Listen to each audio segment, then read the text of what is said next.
Hello everyone and welcome back to Let's Play Kingdom Hearts Final Mix. In the last part, we entered the world of Atlantica after cleaning up the main run of the Pegasus Cup, and now it's time for us to continue through this world and make our way to our destination here following the tridents. Down here in this corner is actually one of the rare blue shells in this world, which actively can only be opened by casting the Blizzard spell on it. With that said, as a kid, while the red shells definitely stood out quite a bit, for some reason I thought this was a purple shell that just refused to open for some reason, to the point where I actively asked my brother to figure out if the game was glitched or not, if memory serves.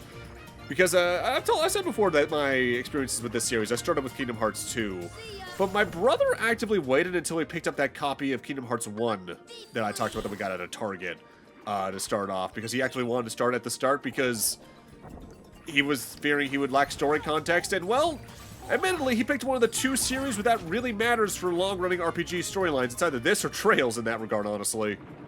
Also, remember how back during Monstro I said you should get used to search ghosts? This is why.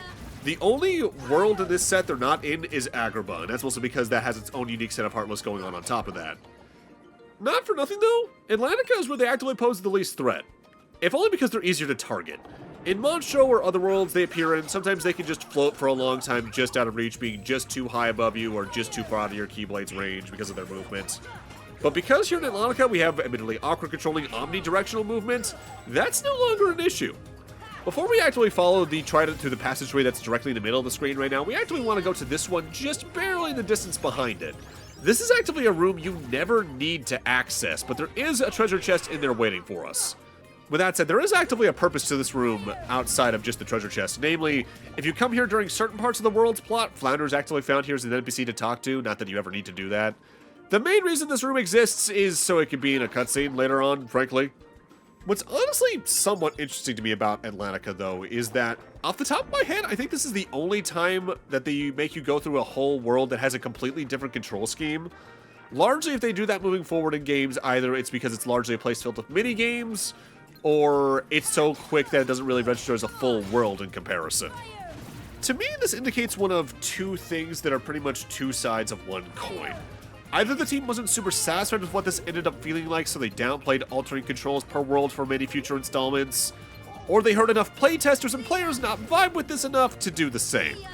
The next time we got a full world that had many of its own control quirks like this that wasn't just minigame based was, well, another aquatic themed level in Kingdom Hearts 3 now that I think about it. And you can tell they learned a lot over the years, because while Atlantica is a fan-base least favorite largely in Kingdom Hearts 1, the world that has similar things going on in Kingdom Hearts 3 is usually pretty well regarded in comparison in my experience. This room actively brings in a new Heartless we haven't seen yet, Screwdivers, the little green divermen. They largely attack with their spear, either swinging it horizontally, using it in a charge directly at you or whatever their target is, or spinning it around wildly. Worth noting, while I recommended using things like Thunder often in this world last time for area coverage, it won't work against them. They're completely immune to Thunder elemental damage. One of the few Heartless off the top of my head that actively is completely immune to an element now that I think about it. There's only two more new standard Heartless left to see in this world, which is admittedly more non-boss Heartless varieties than some other worlds have had thus far, and especially more unique Heartless than most worlds. But what's funny about the few that remain is that they're innately tied to the two we've already seen here, but we'll talk more about that in a few because, well, I see Ariel's castle in the distance, and hey, it looks like they actively renovated the Penis Tower away. Good for them.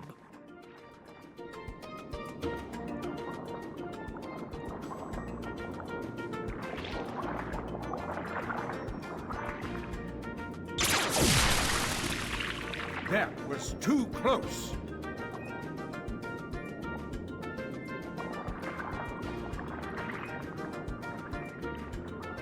As long as I have my trident, I will not tolerate those creatures inside this palace.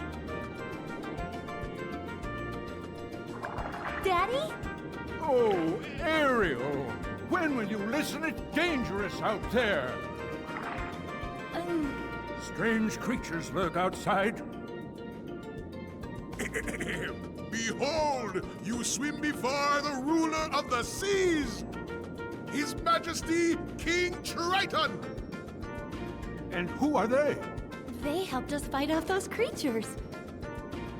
They don't look familiar. We're from an ocean very far away. Yup, we came to find the keyhole. The what? What's that? Well, There's no such thing, certainly not here. But Daddy... Ariel, not another word. You are not to leave the palace. Is that clear?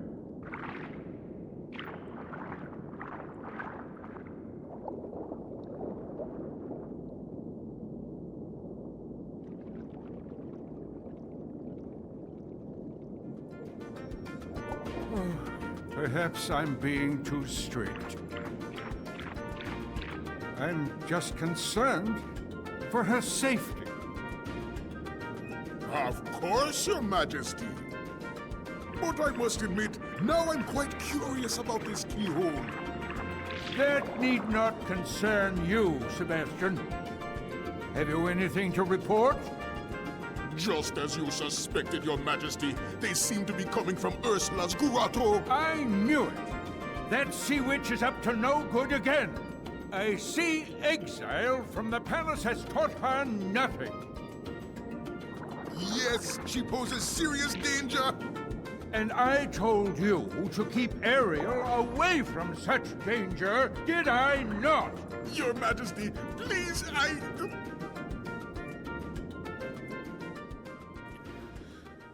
As awkward as it might seem, we actually want to head immediately back into Triton's throne, as not only can we talk to Triton and Sebastian for some more dialogue, but there's also a save point hidden in that clamshell right there. You came all this way swimming like that? Ariel is a princess of Atlantica, but she's always swimming off from the palace and doing as she pleases. That girl ought to behave more like a princess. Sebastian, no, if she wasn't like this, we wouldn't have the original novel, or, how many movie adaptations of this are there? Over 20? What? Oh, damn. How about that? With that said, we should catch up with Ariel. She has currently moved herself over 2 screens back before the Triton's palace area. And I'm just going to speed up this venture through this room just because we don't want to waste too much time here now, do we? I'll take the extra experience points, though. Come to my grotto. I want to show you something. There it is. See? I mean, I see the clearly marked rock, which actively did blend in a little bit better in the PS2 release, but I think that might just be a lighting versus TV difference as well. Along our way is the next new Heartless, a sheltering zone. It's a larger sea neon. It can swing with its main tentacles or charge straight forward for damage, but you might want to be careful fighting one of them. In most cases, defeating one of these with physical attacks causes it to split into 3 sea neons. Defeating it either with magic or by dealing the finishing blow with a critical hit prevents this, though. With that said, the EXP of the 3 sea neons adds up to more than if you defeat just the sheltering zone, so it really depends on whether you want the encounter over or more EXP. I tend to prefer fighting the sea neons due to that, but it really depends on my mood in most cases. With that said, I am quickly readjusting my accessories just to give Sora a Thundaga ring, as there's a lot of Thunder Elemental magic in my near future, and I want to just reduce the damage from that, frankly. Let's go see Ariel's grotto.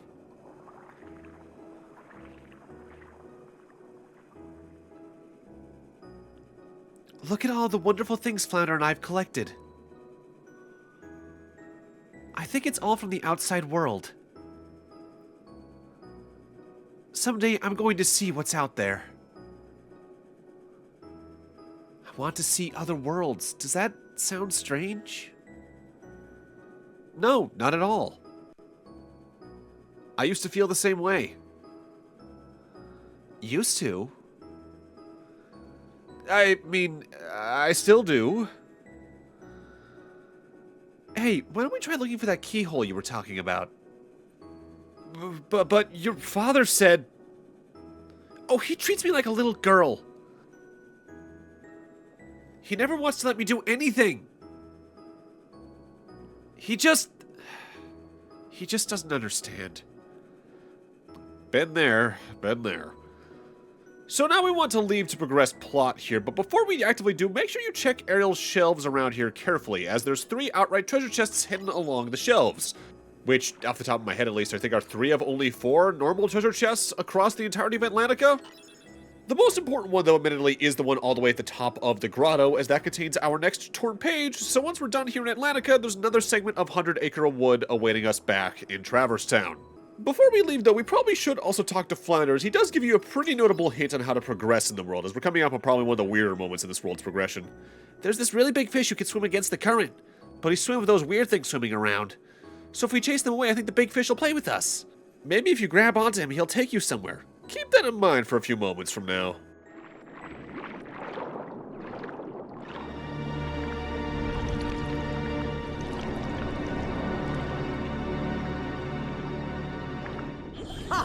Those impudent fools will never find the keyhole. But the girl could prove useful, and I've got the heartless on my side. Trident, my old friend, your day is coming. That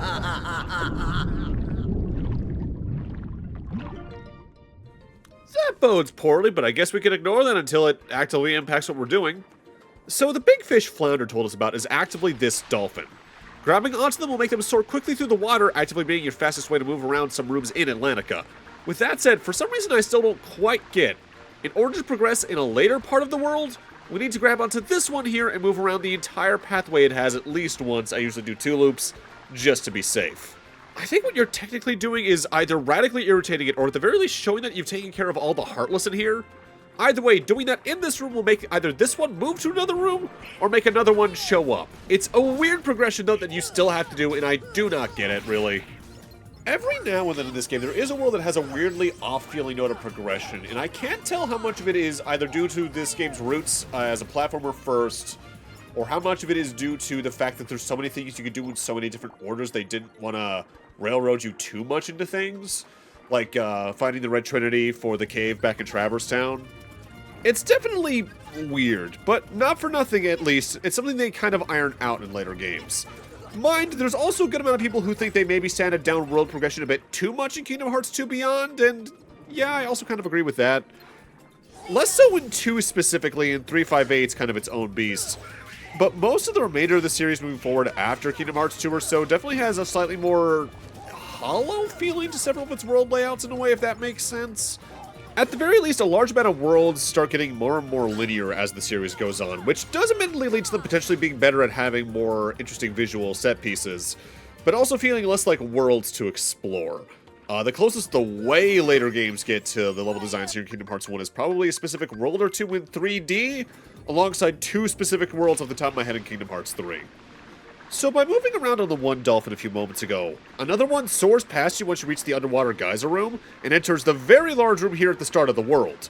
Riding this one will take us to our next destination, which is going past the current we saw in that one room earlier.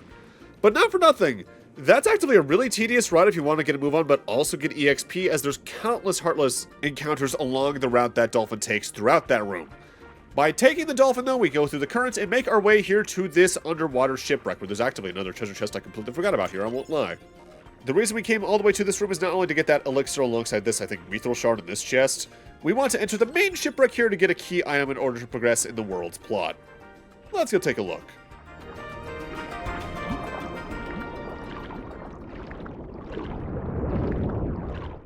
Anyone else hearing a John Williams track in the background? Huh.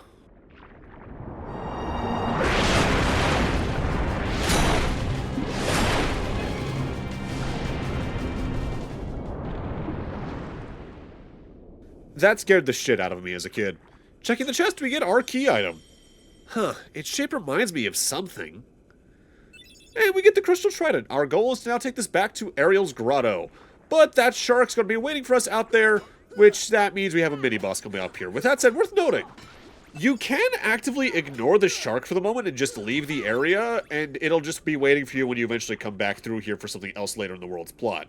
Also, make sure you check the bottom of the shipwreck, as there's a clamshell down here containing our next treasure. By the by, there are normal white mushrooms that show up in this world that don't spawn in the pink agaricus if you take care of them, and they actively show up here in the ship. I think they can give you the arts for the 3 basic elemental spells on top of the stop spells, stop arts. I think I showcased getting that here, but I might get the stop arts from another white mushroom that can drop that later on. I can't quite remember at the moment. So the shark can be a surprising threat here, if only because you can't very easily interrupt it. Attack-wise, it can do just a close range bite, either aiming slightly left or right to nab you directly, or just going straight at you. It can swipe its tail at you and outwardly charge you as well, which isn't too surprising, as those 2 attacks are effectively shared by 90% of the enemies in this world.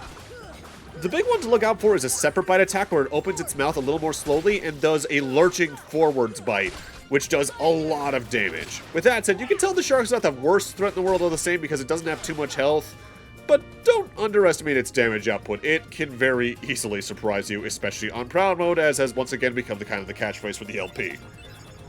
With it defeated on top of us getting its items, we're good to go here. Huh? Keep in mind there's something behind that little piece of the boat there for later on top of this weird little doohickey. What is that thing? So our goal is the grotto, and you can go the long way around that we used to get to this room to begin with, but there's actively a shortcut in this room I didn't know about for years growing up. When you go into this little cave over here, it's going to take you to a small little cave section with a geyser. If you whack the geyser, you open up a shortcut pretty much directly to Ariel's grotto. Hitting the geyser will activate it, sending a burst of water and you upwards, dislodging that chest, which isn't actively just an aesthetic thing. It is one you can open, albeit it's definitely a bit awkward to do so, and within it is actively an orichalcum. And here we are, already directly back at Ariel's grotto. While there's definitely a whole lot of reasons to dislike Atlantica as a world, I did like it less as a kid than I do now, only because I didn't know key things like this shortcut's existence. As lost in this world as I already was, backtracking while trying to remember my path was even rougher to weird little baby me. Before we place the crystal, let's also talk to Flounder, why not? There's a shape here that looks like the crystal you have. Yes, very well done, Flounder.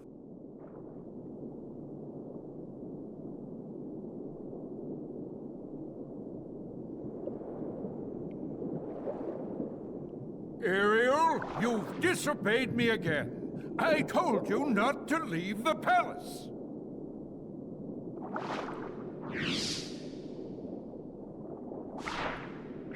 Daddy, no! How could you?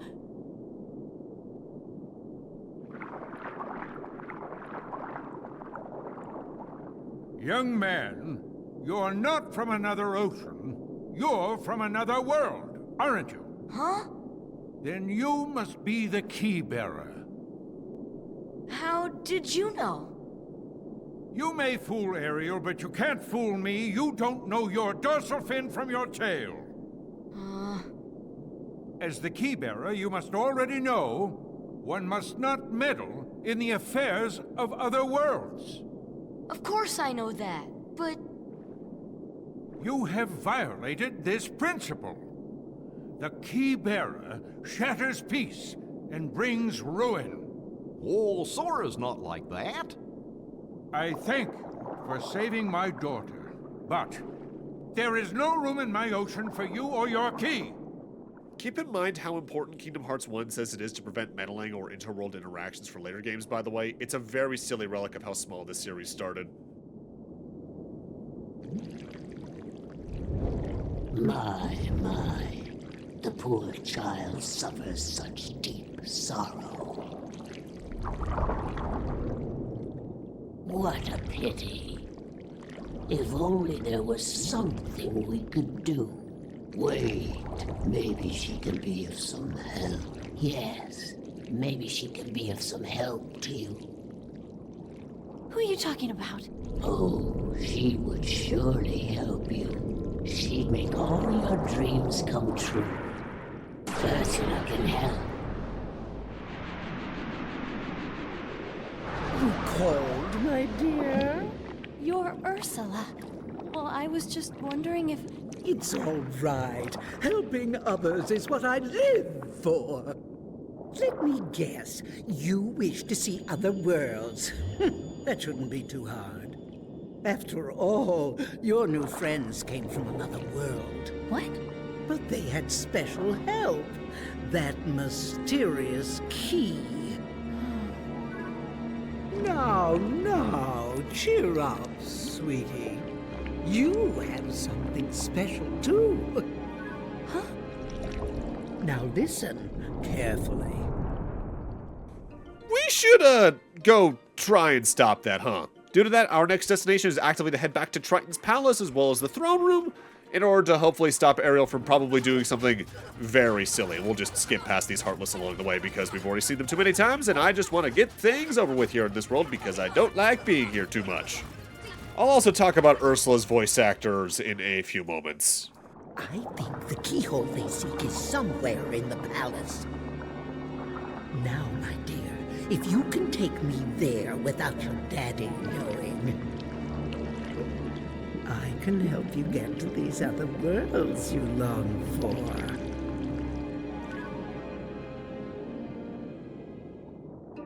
So, Ursula in English is voiced by Pat Carroll, who started voicing her in the original Disney film and kept voicing this character anytime she showed up until her death in 2022. Meaning she was voicing this character from when she was in her early 60s all the way to her mid-90s, which is a frankly nuts run. She also voiced Ursula's sister Morgana in Little Mermaid 2, as well as Grandma Arbuckle in some old Garfield holiday specials. She had also a long and storied career on the smaller screen, playing notable roles like Lily Feeney in Laverne and Shirley, Buddy Halper in The Danny Thomas Show, alongside many, many other guest roles. I'll save talking about Ursula's Japanese VA for next time, though, as we have something more important coming up here. Namely, this world's final new standard Heartless can be encountered in this room on this go-around. Towards the exit here, we're going to be encountering a rotund little fish known as an aqua tank. Most of the time, whenever one of them spawns in, they also bring with them 3 screwdrivers directly attached to them. As is pattern here in Atlantica, though, its main attacks are either swinging its limbs at you or charging directly at you.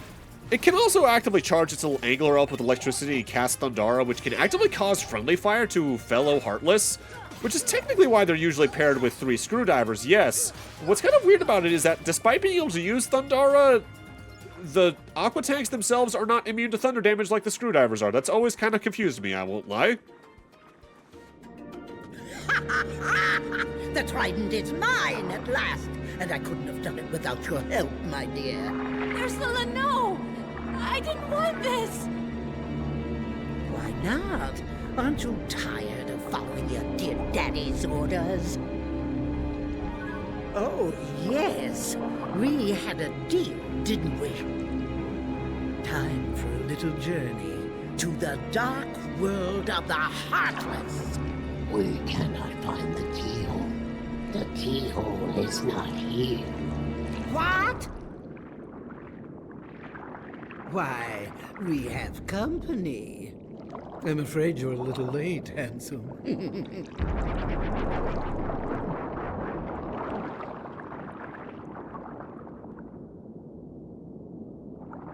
Daddy!